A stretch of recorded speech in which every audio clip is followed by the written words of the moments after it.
Yes, so we are hosting an apprenticeship fair in alignment with Westwood, Tennessee, with Miss Tanja Houston.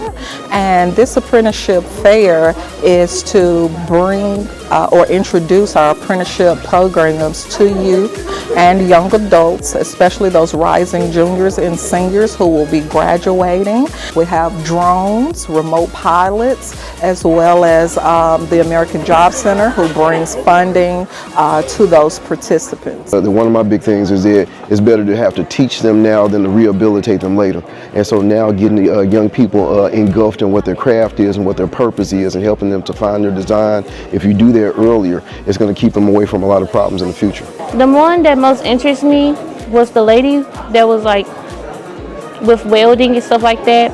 She had a business of her own with accounting and stuff like that, and I really liked that, and it helped me give me ideas.